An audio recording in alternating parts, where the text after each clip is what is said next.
Review copy provided by Casido Games. I craved the strength and certainty of steel. I aspired to the purity of the blessed machine. Your kind cling to your flesh, as if it will not decay and fail you. One day the crude biomass that you call the temple will wither, and you will beg my kind to save you. But I am already saved. For the machine is immortal.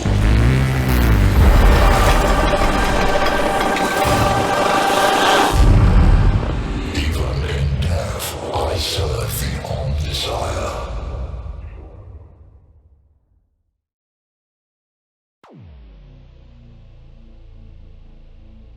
$40K is large. It's large scale, it's large with its concepts, and it's large in the way it executes. As an adamant lore nerd and long-time fan, I would say that scale is one of 40K's most unique and identifying elements, both in its narrative and in its execution. This is something that's present in the tabletop game and in all other media which bears the 40K logo. However, Warhammer 40,000 Mechanicus is a rare exception to this rule. Sure, its scale is larger than many other tales told in other science fiction properties, but by 40K's standards, it feels like a quaint, introspective, and philosophical tale that focuses on the goals and interactions of the few over the fate of the whole universe. This is not to say that the stakes don't get high. In fact, it feels like proceedings could boil over at any time and begin affecting all 40K lore forever. But at its core, it's a story about the philosophical and religious ideologies of two races who, while locked in an eternal, hate-fueled battle, are more alike than either of them would like to admit. It tackles themes like blind faith, acceptance, ownership, the nature of artificial existence, and while it doesn't completely plumb the depths of human endeavour or approach Nietzschean levels of philosophical discussion, it nevertheless tells an interesting tale with bold themes, largely through great writing and execution. However, despite the story not overcomplicating matters, it does rely a little more on the knowledge of the franchise's complex and vast lore than many games set in the 40K universe. With this in mind, I'll try and catch up the uninitiated, or those who are returning to this world after an absence, as efficiently as possible.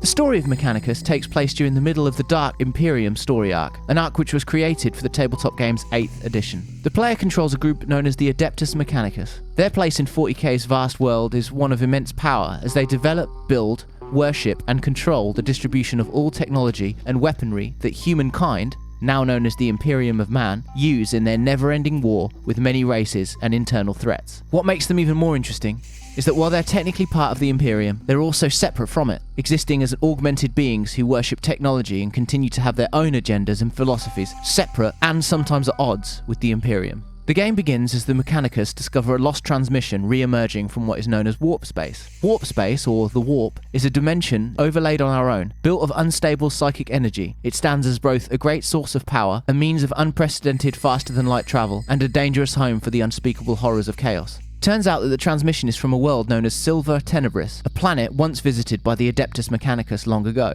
In an attempt to rediscover what lost knowledge and technologies could have been forgotten there, the Mechanicus travel to this world in search of answers, and perhaps new technologies. However, what they find there is indeed the fate of those that visited before them. What they find there is technology like no other. What they find there is horrors both wondrous and terrifying. What they find there are NECRONS.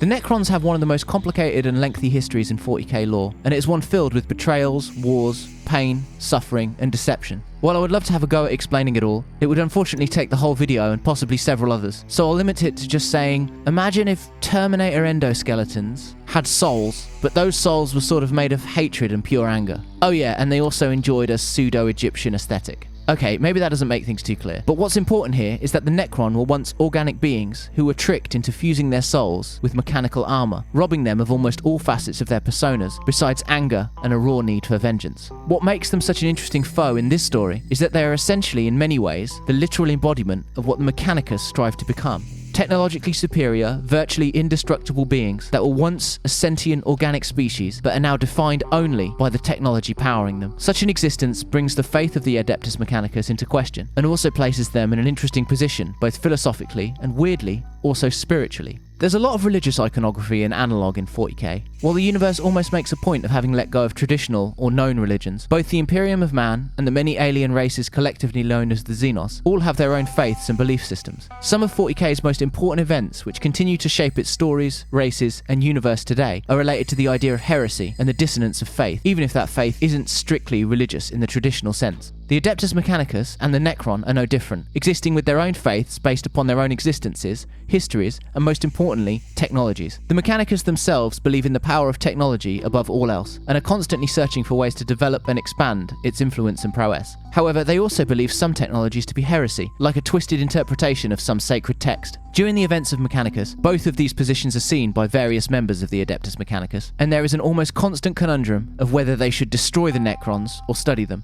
It's compelling stuff, and while executed in somewhat of a humble way, as a story mainly told through dialogue boxes and short in-game descriptions, its deep understanding of the source material, coupled with its interesting juxtaposition of these two very similar, but altogether different races within the canon, leads to one of the best stories in 40k's history of games. It's not the highest stakes, and it's not the most epic, but it more than makes up for this by favouring large, philosophical questions over large-scale events. I don't want to ruin anything, so I won't say any more, but just know that the story on show here is top tier.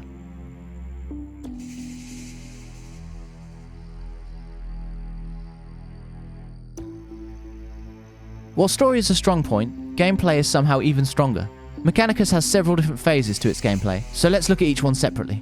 First of all, there's the bridge of the Mechanicus' ship, the Caestus Metallicon. From here, you can choose what mission you want to undertake next, level up your Tech Priest's abilities, and check and equip new gear. It also has other relevant information, such as the Planetary Awakening meter, but we'll come back to that in a bit. First, let's look at the game's chief pastime, missions. When viewing each mission, it will display various information regarding the rewards you will gain, the enemies you might face, and its overall difficulty. After selecting a mission, the player can choose their squad and one-time ability loadouts. The squads can be comprised of both tech priests and more disposable units for use in battle. Also, you're only given a certain number of slots for team deployment, and deploying any units besides tech priests or a basic servitor will also cost you some of the game's chief currency, Blackstone.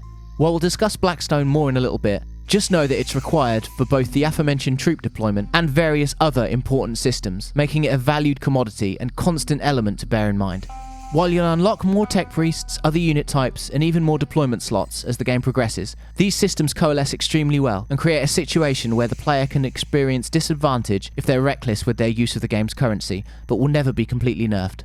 Missions themselves play out in two sections. The first is a procedurally generated, choose-your-own-adventure style section, with various options leading to certain consequences, encounters, buffs, or rewards. As you progress through the different tomb maps, which will usually clearly show the location of your main goal, you are afforded various route options. Some will contain an event in which you'll be given a multiple-choice scenario to tackle. Some will contain a glyph puzzle, which will lead to either positive or negative outcomes. Some will contain nothing at all. And finally, some will contain enemies or an ambush, forcing the player into a combat scenario. This leads us neatly to the second section of missions, the conflict section. Conflict sections play out as more traditional tactics-style turn-based skirmishes, akin to those seen in the likes of games like XCOM or Mario Rabbids, but with several key differences. Firstly, there is no cover percentage or hit percentage in Mechanicus, meaning that if you're in cover, a ranged enemy won't even have the option of attacking you, and vice versa. Also, if someone chooses to attack, they're going to hit you with 100% certainty, barring the use of certain debuffs or gear. Unlike in, say, XCOM, where you have a cover percentage based on positioning, and even in the clear, your shots can still miss.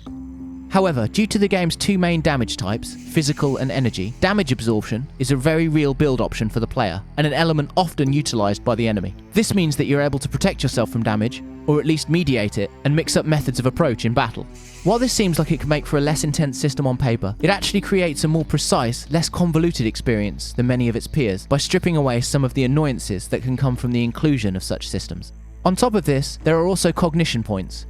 Cognition points are essentially consumable points that allow the player to either move a tech priest beyond their standard move range, summon another troop into battle at the beginning of a turn, or use certain actions or attacks. Cognition points can be gained during battle in a number of ways, and they are often the key to success. They can be farmed from replenishing cogitator stations, either with a servo skull or by standing in close proximity to them, gained from defeating enemies, attained through the utilization of non-tech priest units, and finally can be acquired through some other tech tree skills and buffs. The most important point about cognition points, however, is their existence as a shared commodity. The player has a finite stack of them, which increases throughout the game, but regardless of which tech priest uses one, it will be removed from that stack. While it may initially seem limiting, and does take a little adjustment if you're a veteran of other turn-based tactics games, the options it opens for how to approach battles is extremely refreshing.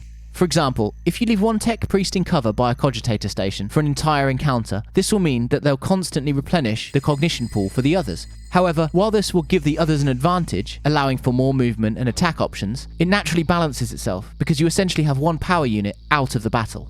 This is just one example of the many ways this system can be used, and in all of my hours of playing, I never felt it become unfair or imbalanced. It's exploitable enough to keep coming up with new and interesting strategies, but never so exploitable that it nerfed the game's difficulty or made it unfair. Speaking of the game's difficulty, special shout out to the granular nature with which this has been implemented. You have many options to change and alter to make the game as hard or as easy as you like, and there are also Iron Man and permadeath options for the masochists out there.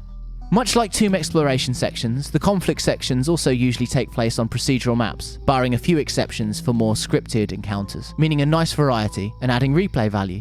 Having said this, you will undoubtedly come across some repeated maps during your playthrough, which, while a shame, is somewhat understandable given the relative size of the areas for each encounter. So as mentioned before, battles play out as a turn-based affair, with the turn order displayed at the top of the screen. Enemy variety is great, with lots of varied foes to take on and vanquish throughout the campaign, all of which are introduced at a nice pace. Some will be melee-based units, some will be ranged, and some will have a mixture, but all display various weaknesses or advised methodologies of approach for the player. Speaking of methods of approach, the amount of weapon and build diversity for the player is astounding here, requiring multiple playthroughs to truly experience all the various options. On this score, however, I did find certain skills to be so useful that I always went for them over others. While I wouldn't say anything is overpowered, I would definitely say that picking certain skills over others would only serve to make the game harder in the long run. Mission objectives vary from killing all enemies, to escaping an area, to scanning particular stations on a map, to surviving a number of turns, as well as various combinations and variations of these. However, despite a nice variety and genuinely fun structures, one of the few criticisms that could be levelled at Mechanicus is its overuse of switching the objective for missions to kill all enemies partway through.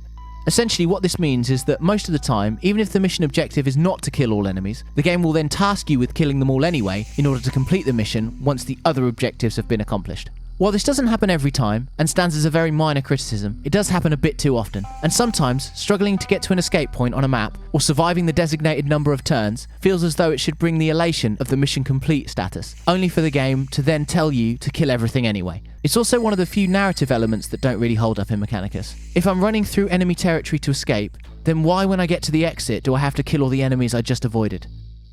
Still, regardless of such small complaints, battles almost always play out with exhilarating and tactical execution. The Necron tombs are filled with traps and moving platforms, ready at any moment to spring new enemies or obstacles on you. Doing pretty well. Wait. What?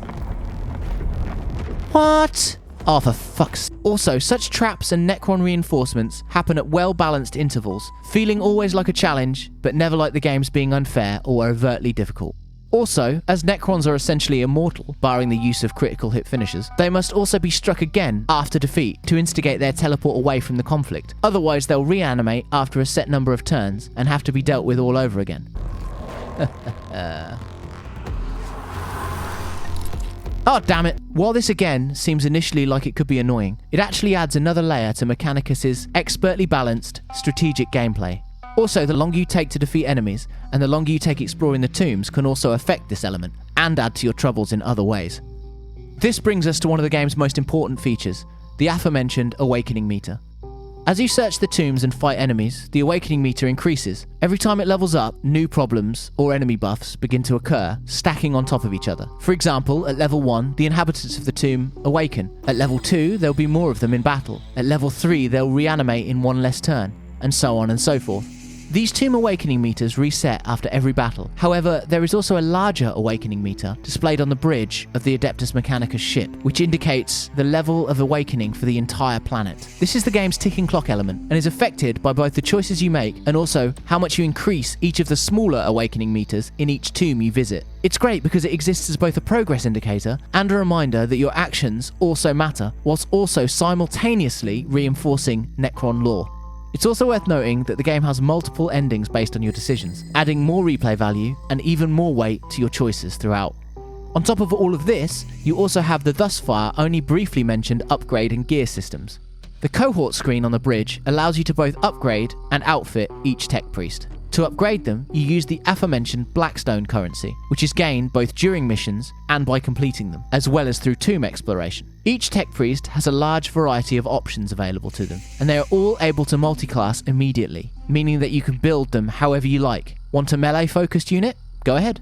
What about a ranged unit? Perhaps a mixture? It's all there for you to experiment with. And despite some builds being way more advantageous than others, the fun of experimentation is present in spades.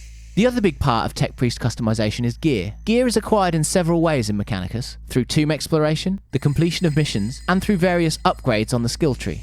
Once again, the variety here is crazy, with multiple options to take and procedural drops from missions, meaning the game's gear won't be found at the same time in each playthrough. While I wouldn't call the game in any way loot-driven, this adds yet another interesting wrinkle to Mechanicus and only serves to increase its appeal.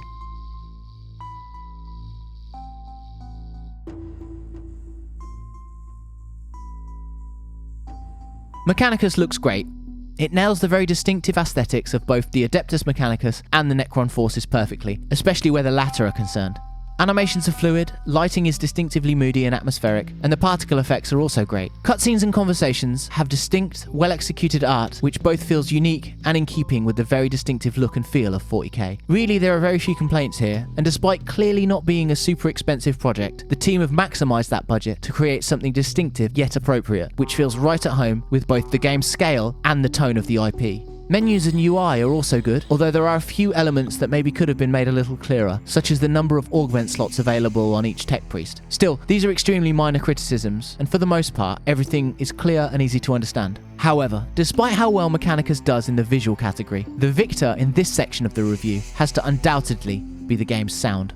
I'm not over-exaggerating when I say that every single element of this game's sound is masterfully executed. Weapon noises and sound effects sound exactly as I imagined they would when playing the tabletop game. The voice acting is a mixture of strange distortion and well-performed, well-written dialogue. And the music, oh man, the music.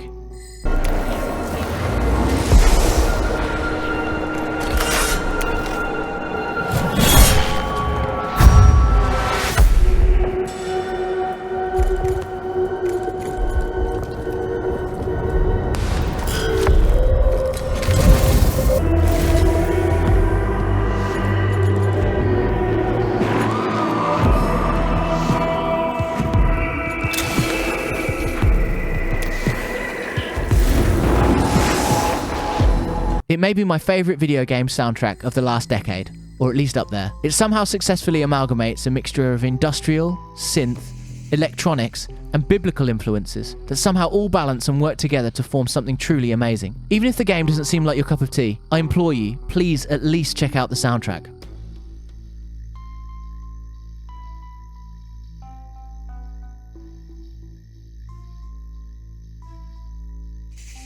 So let's talk about replay value first.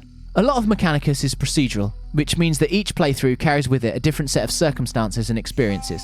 Also, loot drops are different each time too, adding even more variety to proceedings. While it's true that these are not vast enough changes to really change the game, they add enough variety to make multiple playthroughs fun. On top of this is the aforementioned difficulty settings, and it is these that possibly contribute the most to the game's replay value. You can literally tailor almost every element of the experience to your mood, and this can also be changed on the fly, meaning if you're finding things too hard or too easy, there is no gating or replaying required. All in all, while the game itself runs at a respectable 15 to 20 hours without the Heretic DLC, which extends this slightly, you can easily double or maybe even triple that if you want to experience all the game has to offer. Add to this the multiple endings and the fact that it's around half the price of a normal release, and it's hard to argue with the level of value.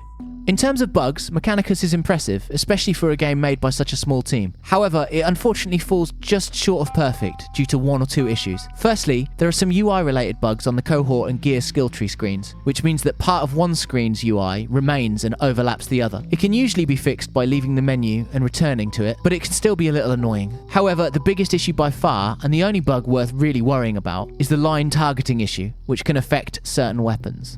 Essentially, this bug makes aiming difficult, if not impossible sometimes, with weapons that fire in a straight line through enemies. While there are certain ways to mediate it, it's extremely frustrating, and most of the time it forced me to change my weapon loadouts so that I was using a single shot or cone AoE weapon instead. However, while by far the game's biggest issue, it's both one known by the community, having been cited by other players and reviewers, meaning that I'm sure the devs are now also aware of it, and is also nowhere near a big enough problem to mar the player's enjoyment beyond the odd frustration. I just hope it can be patched soon, as it really is the only truly game-affecting issue I found in many hours with Mechanicus.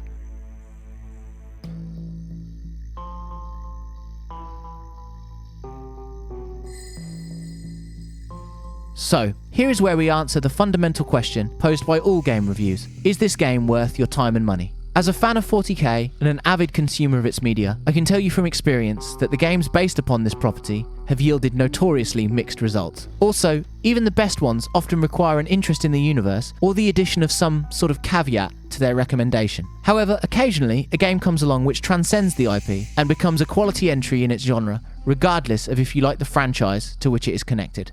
What we have here is one such game. In short, I can say without hesitation that Warhammer 40,000 Mechanicus is not only one of the best turn-based tactics games I've played since the re-emergence of the XCOM series, but it also ranks as one of my favourite 40k games of all time. It's clever, well-made, faithful to the world it inhabits, and extremely well-balanced. While it might require a little adjustment for the uninitiated when it comes to some of the dialogue, have a few issues that need patching, and suffer from a few overused mission structures, such issues are far outweighed by the game's copious positive qualities. If you're a fan of turn-based tactics games, Warhammer 40,000, or both, then I can think of no better recommendation than Warhammer 40,000 Mechanicus. For the machine is immortal.